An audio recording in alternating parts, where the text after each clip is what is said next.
Guys, अगर आप 100 काली चींटियों को और 100 लाल चींटियों को एक जार में डाल दें तो कुछ नहीं होगा। लेकिन अगर कोई जार को शेक करेगा तो चींटियां एक दूसरे को मारना शुरू कर देंगी।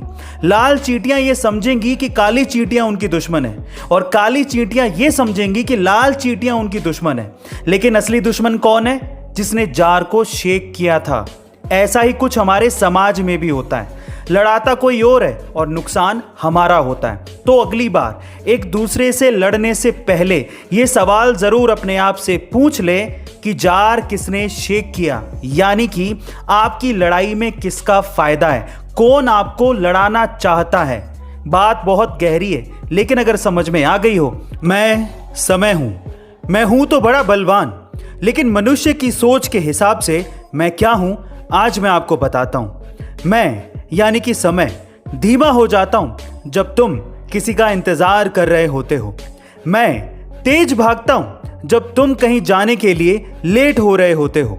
जब तुम दर्द में होते हो तो मैं अंतहीन हो जाता हूं। जब तुम दुखी होते हो तो मैं घातक हो जाता हूं। जब तुम बोर हो रहे होते हो तो मैं लंबा प्रतीत होता हूं।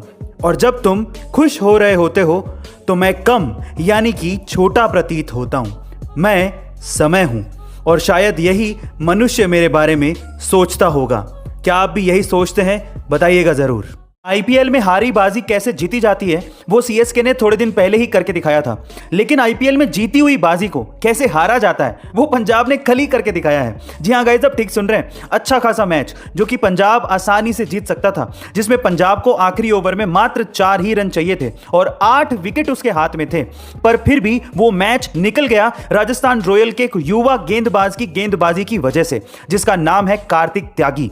कार्तिक त्यागी ने आखिरी ओवर में, जिसमें 4 ही रन पंजाब को चाहिए थे, उस ओवर में मात्र 1 रन देकर 2 विकेट निकाले और उस मैच को राजस्थान रॉयल की झोली में डाल दिया। कार्तिक त्यागी की तारीफ बेन स्टोक भी पहले कर चुके हैं, पर सवाल यही है कि राजस्थान के इस युवा गेंदबाज को क्या टीम इंडिया में जगह मिल पाएगी? कमेंट सेक्शन में जरूर। एक बार एक क्लास के टीचर ने अपने सारे बच्चों को गुब्बारे देते हुए कहा कि तुम इसे फुलाकर अपना नाम लिखो और उसे फ्लोर पे छोड़ दो। सारे बच्चों ने ऐसा ही किया। फिर उसके बाद टीचर ने सारे गुब्बारों को मिक्स किया और बच्चों से कहा कि मैं तुम्हें 1 मिनट का समय देता हूं, तुम अपने अपने नाम का गुब्बारा ढूंढो। लेकिन उस 1 मिनट में बहुत ही कम बच्चे अपने नाम का गुब्बारा ढूंढ पाए।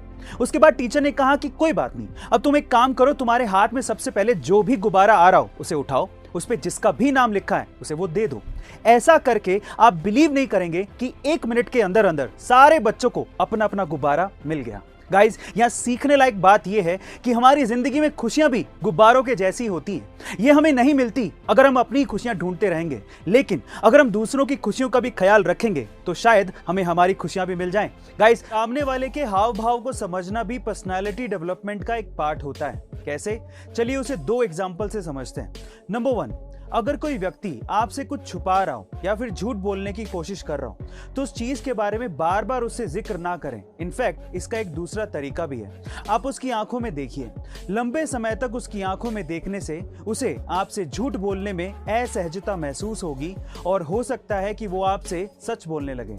नंबर 2, अगर कोई व्यक्ति आपसे बात करते हुए बार बार घड़ी या फिर मोबाइल में समय देख रहा हो तो इसका मतलब यह है कि उसे अपने काम के लिए देरी हो रही है और आपके काम में या आपकी बातों में उसकी कोई भी दिलचस्पी नहीं है। गाइस, ऐसे ही अमेजिंग साइकोलॉजिकल फैक्ट्स के लिए शेयर, सब्सक्राइब एंड लाइक। मिलते हैं अगली वीडियो में।